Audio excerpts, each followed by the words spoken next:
Au fait, on a tous des problèmes. Certaines, on arrive à gérer, d'autres, on n'arrive pas. Certaines sont passagères, donc qui durent un peu plus longtemps, d'autres qui durent tout le temps. Mais on a des problèmes qui peuvent être causés physiquement. La raison aussi, on a des problèmes qui peuvent être causés spirituellement. Mais la plupart des problèmes qu'on a dans notre vie, c'est spirituel. Mais c'est bon de savoir aussi, il y a aussi même peu des problèmes qui peuvent arriver physiquement. Mais c'est bon de savoir que les choses physiques aussi dans notre vie peuvent poser un problème sur notre vie spirituelle. Quelqu'un qui passe son temps à être dans le monde risque d'avoir des gros problèmes pour pouvoir prier, pour jeûner. Donc ça a une implication. Même si la personne fait des choses physiques, ça peut avoir une implication dans le monde spirituel. Alors, quand on dit qu'on marche avec Jésus, on devient une nouvelle créature, c'est-à-dire, comme nous expliqué la semaine dernière, l'esprit qui est en nous, l'esprit de Dieu qui est en nous, qui prend le dessus. C'est pour ça qu'on devient une nouvelle créature. Allons voir dans 2 Corinthiens, chapitre 5, verset 17. Et la Bible nous dit, « Si quelqu'un est en Christ, il est une nouvelle créature. Les choses anciennes sont passées, voici toutes choses sont devenues nouvelles. » Mais c'est bien, quand on regarde d'une façon intellectuelle, on voit que on est devenu une nouvelle créature. Mais est-ce que c'est vrai la façon qu'on arrive à le comprendre? Parce que c'est l'esprit qu'on a parlé la semaine dernière, qui devient une nouvelle créature en nous, parce qu'on est dirigé par l'esprit, pas par la chair. Amen? Alors, aujourd'hui, on va parler essentiellement de la malédiction. On a tous besoin d'être délivrés. Dans la prière de notre Père, la Bible nous dit, délivrez-nous du mal. On a besoin d'être délivrés. Et parfois, on a aussi des problèmes de malédiction. La Bible nous parle de la loi de Dieu. La loi est faite pour être respectée. Quand on vit dans le royaume de Dieu, il y a des lois à respecter. Et parfois, il y a des choses qu'on fait intentionnellement qui causent des problèmes et on est sous une malédiction. Mais parfois, on n'est même pas au courant. Et pourtant, la Bible dit aussi, faute de connaissance, mon peuple périt. Alors, ce n'est pas une question combien de fois tu as prié, tu peux chasser les démons. Parfois, on voit dans les églises, il y a des gens qui, comme s'ils font des signes de possession. Et toutes les semaines, vous voyez la même personne qui vient devant, dit, pasteur, priez pour moi. Mais le souci, c'est que quand une personne est sous une malédiction, ce n'est pas forcément une question de prière qui va faire sortir la personne de cette situation.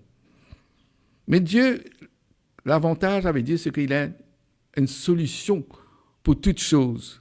Mais il y a toujours une raison pour une malédiction. Allons voir dans les livres de Proverbes, chapitre 26, verset 2, ce que la Bible nous dit. Comme l'oiseau s'échappe, comme l'hirondelle s'envole, ainsi la malédiction sans cause n'a point d'effet. Alors vous voyez, la Bible nous dit que si il n'y a pas de cause, il n'y a pas de malédiction. Mais s'il y a une malédiction, ça veut dire qu'il y a une cause. Une cause veut dire quelque chose que tu as fait. Quelque chose que tu as dû faire quelque part. Tu n'examines pas assez ta vie pour comprendre qu'il faut aller chercher quelque part, il y a une chose que tu as fait, ou ça vient d'une génération. Si on regarde dans la version NIV, on voit ça sur un autre homme, la Bible nous dit, like a fluttering sparrow or a darting swallow, an undeserved curse does not come to rest. Veut dire là aussi que si tu as une malédiction, parce que tu le mérites, deserve veut dire tu le mérites. S'il y a une malédiction, veut dire tu le mérites, parce que la loi a été appliquée à ton issue. La loi a été appliquée. Si on regarde dans la version amplifiée, la Bible nous dit « Like the sparrow in her wandering, like the swallow in her flying, so the curse without cause does not come and alight on the undeserving. » Même affaire, tu le mérites. Et c'est comme si des oiseaux qui sont en train de te chercher. Parfois, pour briser les malédictions générationnelles, c'est comme si, parfois, tu dis, mais toi, tu n'as rien fait, toi. Si, par exemple, tu vois quelque chose, tu examines, tu ne vois pas. Mais peut-être ça vient d'une génération. Et ça, on va voir ça un petit peu plus tard. Mais tout quand on parle de malédiction, on parle quelque chose que tu as fait contre la loi de Dieu. Donc, quelque part, c'est un péché que tu as fait parce que c'est contre la loi de Dieu. C'est pour ça que bien souvent, des fois, vous allez voir, Jésus, quand il va guérir quelqu'un, il dit, tes péchés sont pardonnés. Parce que quand le péché est dans l'âme, que cette personne a pêche, indirectement, l'âme a un effet sur le corps. Et cette personne-là risque d'avoir des problèmes dans son corps aussi. Parce que l'âme est salie. Mais c'est pour ça que Jésus, il guérit tout le temps le péché. Il dit, voici, tes péchés sont pardonnés. On regarde par exemple dans Luc 5,20, il dit, voyant leur foi, Jésus dit, homme, tes péchés te sont pardonnés. Alors que nous, quand on regarde ça, on dit, mais Jésus aurait dû seulement guérir la personne de sa maladie. Qu'est-ce que les péchés viennent faire dedans? Alors les maladies, bien souvent, des fois, sont liées avec des péchés, qui sont liés eux-mêmes à des malédictions. Il y a une autre histoire qu'on sait bien, il y avait un homme pendant beaucoup d'années qui est resté près d'une piscine, et l'histoire nous raconte qu'à chaque fois qu'il y a un ange qui vient dans cette piscine-là, alors les gens se jettent dans la piscine et ils sont guéris. Mais étant donné que cette personne-là, lui, il était handicapé, il n'arrivait pas à être en première position dans cette piscine-là, donc c'était difficile. Et c'est pour ça que Jésus, après qu'il vient, pour lui délivrer. Mais si on regarde dans le livre de Jean, chapitre 5, verset 14, la Bible nous dit, depuis Jésus le trouva dans le temple et lui dit, voici, tu as été guéri, ne pêche plus de peur qu'il ne t'arrive quelque chose de pire. Là, l'histoire nous montre que la personne a été guérie. Mais beaucoup d'entre nous recommencent leur petite vie, leur jardin secret. Pourtant, Jésus a guéri cette personne-là. Mais Jésus vient le voir après, bien après, pour lui demander, est-ce que tu continues à faire ces choses-là? Il se dit, ne pêche plus, de peur qu'il t'arrive quelque chose de pire. Si on regarde aussi l'histoire de la femme adultère, tout le monde dit la femme a péché. Tout le monde connaît l'histoire de la femme adultère. Mais Jésus lui dit, va et ne pêche plus. Dieu peut te pardonner. Il n'y a pas de souci. Dieu est miséricorde. Dieu peut te pardonner. Mais il veut que tu changes ta vie. Il faut que tu redémarres une nouvelle vie. Mais si tu continues, parce que le péché mène à la mort, tu continues à vivre cette vie pécheresse, c'est là que tu as les problèmes. Donc toi, tu cherches les problèmes. Dieu essaie de te guérir. Toi, tu veux continuer à vivre de cette vie-là. Toi, c'est cette personne qui est à côté de la piscine Bethsaida, et à côté, cette personne-là, personne n'a fait de la sorcellerie. On ne parle pas de sorcellerie, là. On ne parle pas de sorcellerie, là. Mais pourtant, quelque chose qu'il a dû faire, ou ses parents, ou quelque chose comme ça. La malédiction, c'est quand même une dette qui n'est pas payée. Comme si tu as une dette dans le spirituel.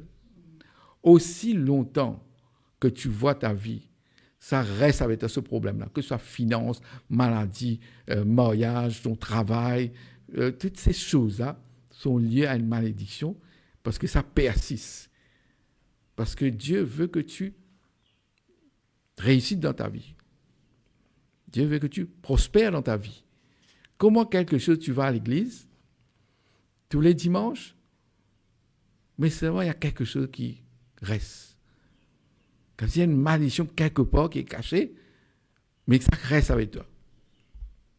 Vous savez, on vit dans un monde aujourd'hui, il y a moins de respect pour les anciens, pour les parents, pour les pasteurs, pour les hommes, les femmes de Dieu. Il y a moins de respect. Et laissez-moi vous dire que c'est dangereux. Parce que vivre dans le non-respect, ça peut créer des problèmes dans le spirituel qui amènent à avoir la malédiction. Tu respectes tes parents, pas parce que tu es un bon chrétien. Tu respectes tes parents parce qu'il y a une loi. Tu respectes cette loi-là avant tes parents. Parce que tu vis selon cette loi-là. Sans cette loi-là, tu vas toujours être dans le péché. Alors le fait de pouvoir dire aujourd'hui qu'il y a une loi qui tu dois honorer tes parents, un exemple je vous donne, mais c'est normal que tu vas le faire parce que tu sais que tu es sur la loi de Dieu. Quand c'est Jésus, il y a beaucoup de personnes qui n'ont pas compris. Jésus qui a dit, qui avait la loi, les lois de Moïse, mais il dit que je ne suis pas venu pour abolir, mais pour accomplir. Pour accomplir dans sa façon de l'amour. Jésus nous montre l'amour de Dieu pour nous. Quand tu vois des gens qui passent leur vie à avoir des problèmes financiers, par exemple, il doit y avoir une déshonneur quelque part. Cette personne-là a dû ne pas respecter quelque chose quelque part. Quand tu vois quelqu'un qui vit dans une vie de difficulté, il doit y avoir une déshonneur quelque part. Aussi longtemps que cette personne n'arrive pas à régler ce problème-là, ça va continuer. Parfois, l'orgueil vient créer un problème.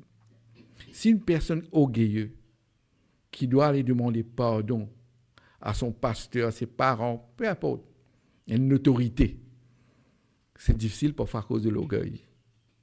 C'est pour ça que Dieu n'aime pas l'orgueil. Parce que la personne ne veut pas régler son problème. Dans le spirituel, il faut mettre l'orgueil de côté. Au contraire, parce que Dieu aime bien les gens qui sont humbles. Dieu aime les gens qui sont humbles.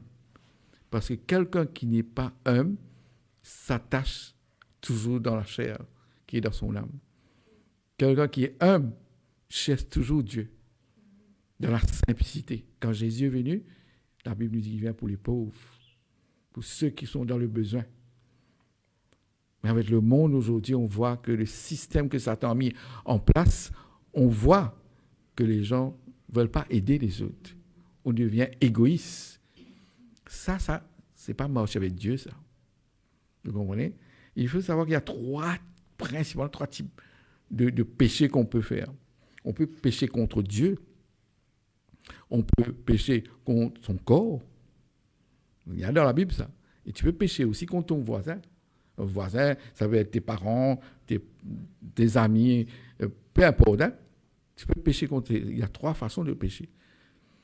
Mais seulement, remarque bien que Dieu, bien souvent des fois, on ne veut pas régler nos problèmes avec nos voisins. On ne veut pas régler nos problèmes avec nos pasteurs. On ne veut pas régler nos problèmes et on veut aller devant Dieu. Parce que c'est plus facile, parce que tu ne vois pas Dieu. Dis, Seigneur, j'ai péché contre mes parents, mais libère-moi de ça. Ça ne marche pas. Parce que ce qui va se passer, Dieu va te dire, mais je n'ai pas de problème avec toi, moi. Toi, tu as un problème avec tes parents. Toi, tu as un problème avec ton pasteur. Tu as insulté ton pasteur. La Bible nous dit qu'il faut être bien avec son pasteur, sinon ça peut créer des problèmes. Mais tu continues à garder ça. Et tu ne veux pas régler, tu dis shortcut, c'est même plus facile, je parle ça avec Dieu. Mais pourtant, regarde par exemple dans le livre de Matthieu, chapitre 5, versets 23-24. Nous lisons. Si donc tu présentes ton offrande à l'autel et que là tu te souviennes que ton frère a quelque chose contre toi, laisse là ton offrande devant l'autel et va d'abord te réconcilier avec ton frère, puis viens présenter ton offrande. Dieu n'a pas dit de ne pas donner l'offrande, mais va régler ton problème. Et toi, tu dis, Seigneur, je viens de régler avec toi. Le Seigneur dit, non, pas avec moi que tu dois régler. Le fait que tu essaies de régler avec Dieu ce problème qui n'est pas avec Dieu, ben, tu crois avoir réglé le problème parce que tu dis que je finis de dire à Dieu, mais ça ne marche pas. Tout ça à cause de l'orgueil. Tu sais que tu es en train de faire quelque chose contre ton corps. Je ne sais pas moi, des trucs sexuels, whatever. Mais tu as toujours des problèmes de santé. Quand tu cherches dans ta vie cette malédiction, tu vas voir tous les médecins. Bien souvent, des fois, je ne sais pas si vous avez remarqué, le médecin, qu'est-ce qu'il va dire? Il n'y a rien. On va passer dans tous les instruments, tests, X-ray, tous ces trucs-là. Il n'y a rien. Tu sais que là, il y a un souci dans ton spirituel. Parce qu'ils auraient dû voir. Ils ne voient pas le problème. Et tu es tout le temps malade. Alors, il y a quelque chose que tu n'as pas réglé. Peut-être avec ton corps. Ça peut être avec ton corps, ça peut être avec ton voisin, ça peut être avec Dieu aussi. Et avec Dieu, je te considère. Et il faut rester loin de ça, je te conseille. Maintenant, je vais vous montrer un autre exemple qui est très simple, l'histoire de Jassé. Je ne sais pas si vous connaissez l'histoire de Zachée. On va voir dans Luc, chapitre 19, versets 8 à 9. On va voir l'histoire. Vous avez trouvé quelque chose d'intéressant. On lit. Mais Zachée, se tenant devant le Seigneur, lui dit, « Voici, Seigneur, je donne aux pauvres la moitié de mes biens, et si j'ai fait tort de quelque chose à quelqu'un, je lui rends le quadruple. » Jésus lui dit, « Le salut est entré aujourd'hui dans cette maison, parce que celui-ci est aussi un fils d'Abraham. » Vous savez, je ne sais pas si vous connaissez bien l'histoire de Zachée. C'était quelqu'un qui a fait du mal à des familles. C'était quelque part un voleur. Quand il devait taxer les gens, il prenait en plus, faisait les gens payer énormément. Alors, c'était la souffrance dans les familles. Il a fait quelque chose contre ces familles-là. C'était une malédiction, ça. Donc, elle allait terminer carrément l'enfer. Non seulement la malédiction, elle allait terminer carrément l'enfer. Et regardez bien ce que Jésus lui dit. Le salut est rentré aujourd'hui dans cette maison. Lui, il a rendu de ses biens, la moitié de ses biens, il a donné en plus de ce qu'il devait aux gens. Donc, c'est une forme de repentance. Parce qu'il n'a pas dit seulement Jésus, ben, pardonne-moi, Seigneur, parce que j'ai fait du mal à des gens. Non, il a retourné ces gens. C'est comme si quelque part, il a demandé pardon à ces gens qu'il a fait du mal là. Et c'est comme ça que Jésus lui dit, le salut est rentré aujourd'hui dans cette maison. Alors dans ta maison aussi, le salut peut rentrer aujourd'hui. Mais il faut la repentance, il faut aller demander pardon à ces gens. Arrête de dire que moi, je connais seulement Dieu, moi. Pourtant, la Bible dit qu'il sera élevé par Dieu et par les hommes. Beaucoup de personnes sont devenues arrogantes aujourd'hui. Ils disent, moi, je n'ai pas besoin de pasteur, je n'ai pas besoin de tout ça. Moi, ça va, c'est bon, j'ai mon Dieu. Et tout au long de la Bible, Dieu va te dire, tu as besoin. L'apôtre Paul, qui apparaît 2 tiers dans le Nouveau Testament, avant de marcher, avant de travailler pour Dieu, il a rencontré Jésus en esprit dans ce désert-là, c'est la route de Damas, et Jésus a dit, va voir quelqu'un dans ce village-là, et tu auras la vue. Mais pourtant, Jésus aurait pu faire ça pour lui. Va voir quelqu'un. Toi, si tu as besoin de quelqu'un, parce que ton ego refuse d'accepter. Parfois, tu as besoin d'un destiny helper pour que cette malédiction sorte de toi. Tu as besoin de quelqu'un que Dieu a gardé pour toi, qui va te croiser le chemin pour pouvoir t'aider dans ta vie. Tu n'as jamais parlé de destiny helper avec ton Dieu, toi. Mais tu veux faire du mal aux autres. Du mal aux autres. Tu tombes sur une malédiction parce que Tu n'as pas cette personne qui a besoin de te sauver. Et toi, tu dis seulement Dieu qui peut me sauver. Non. Si tu regardes bien la Bible, tu vas voir, on a tous besoin de quelqu'un. Jésus a besoin de Jean-Baptiste pour commencer son ministère. La Bible nous dit que Jean-Baptiste faisait aplanir le chemin de Dieu. Il avait commencé le baptême avant que Jésus arrive. On avait besoin de lui. Même Dieu avait besoin de quelqu'un. Jésus avait besoin de ses disciples pour proclamer la parole. Sur cette pierre, je bâtirai mon église. Il avait besoin de quelqu'un. Aujourd'hui, tu vois, tu n'as besoin de personne. Tu peux dire n'importe quoi à tes parents, pourtant tu peux dire n'importe quoi à ton pasteur, et tu crois que tu vas sortir de là comme ça. Tu dis même pas, je n'ai pas besoin de pasteur, moi, parce que je peux vivre comme ça, moi. C'est du n'importe quoi. Parce que ce n'est pas écrit ça dans la Bible. Parce que Dieu dit, j'ai choisi quelqu'un selon mon cœur pour te donner. Alors que Proverbe, chapitre 3, verset 4 nous dit, and so find favor and high esteem in the sight of God and men. Of God and men. Tu n'es pas bête d'écrire quelque chose comme ça. Parce que pas seulement tu auras de faveur seulement avec Dieu, mais aussi avec les hommes. Donc si tu ne règles pas ton problème avec les hommes, ne viens pas devant Dieu pour dire aide-moi. Vous savez, il n'y a pas de malédiction qui peut être plus puissant que le nom de Jésus. Amen. Il n'y a pas de malédiction qui peut être plus puissant que le sang de Jésus. Amen. Il n'y a pas de malédiction qui est plus puissant que le Saint-Esprit. Amen. Mais seulement, il y a des lois quand tu marches avec Dieu. Parce que si quelqu'un a plaidé le sang de Jésus, le nom de Jésus, le Saint-Esprit, rien n'arrive. Ce n'est pas parce que Dieu n'est pas puissant.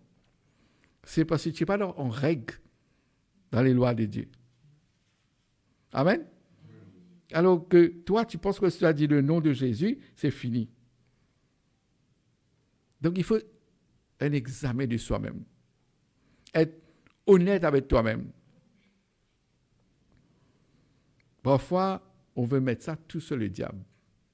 Je vais vous montrer chaque semaine, chaque enseignement que vous allez voir. Peut-être il y a quelque chose qui vous concerne pour que votre vie ne s'avance pas. Amen. Vous allez voir chaque semaine, tous les enseignements que je fais, il y a un qui vous concerne là-dedans et que peut-être aujourd'hui même, votre malédiction peut partir. Par exemple, toi, tu vas me dire, mes parents, j'étais difficile avec mes parents. J'ai insulté mes parents. J'ai insulté ma maman. Mais maintenant, j'ai connu le Seigneur, j'ai envie de régler ça, mais ma maman n'est plus là. Même ça, tu as la malédiction. Tu peux trouver une personne, un elder, comme on dit dans l'église, une personne qui, comme ta mère, comme ça, tu dis, prie pour moi et tu demandes pardon. Tu as réglé toujours avec les hommes, là. Même tes parents ne sont pas là. Et ça, les gens ne savent pas. Ne viens pas devant Dieu, parce que ces problèmes concernent toujours ici dans le monde. Là. Tu dois régler ça avant. Là.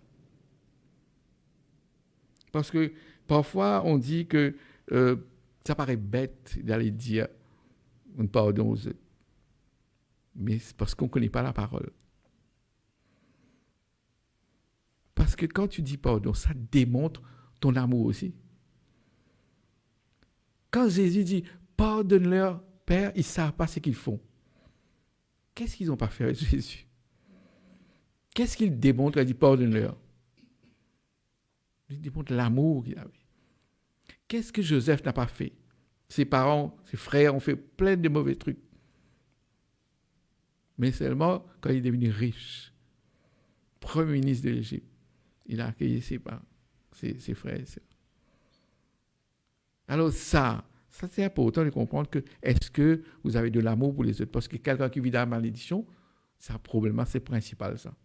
1 Pierre 4:8 nous dit, and above all things, have fervent love for one another, for love will cover a multitude of sins. Parce que l'amour peut couvrir beaucoup de péchés qui t'empêchent d'aller vers une malédiction. Tu n'as pas besoin d'être tout le temps en raison, toi. Même si tu n'as pas de raison, ça montre l'amour que tu as. Mais se battre pour montrer que tu as raison, là, ça crée un problème.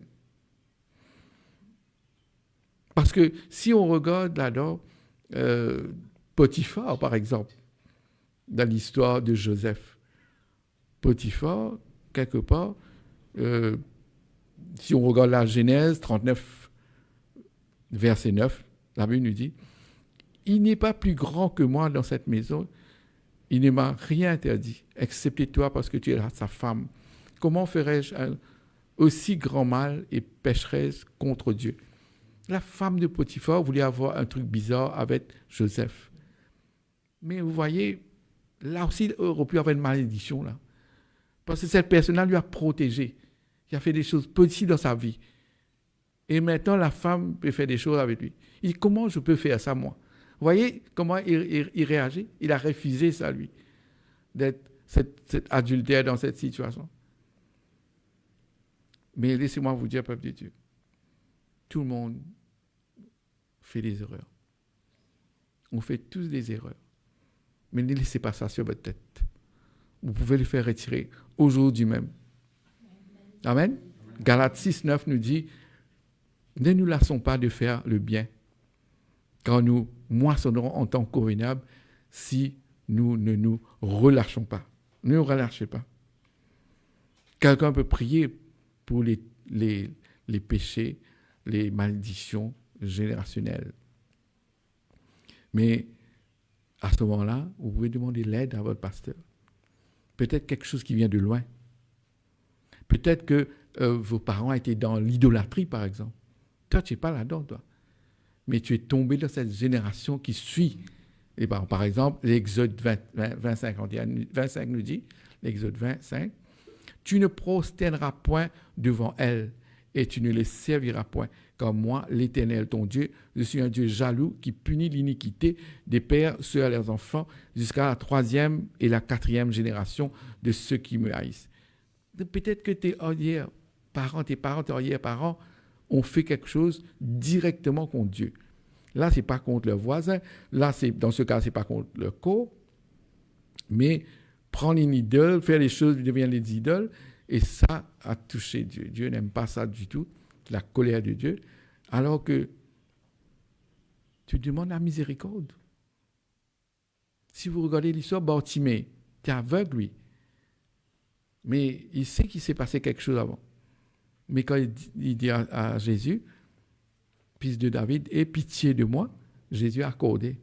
S'il a demandé la miséricorde de Dieu, qu'il a pitié de lui, pour peut-être les choses qu'il n'a pas fait, mais qu'il est dans cette 3e, 4e génération, en train de payer les conséquences.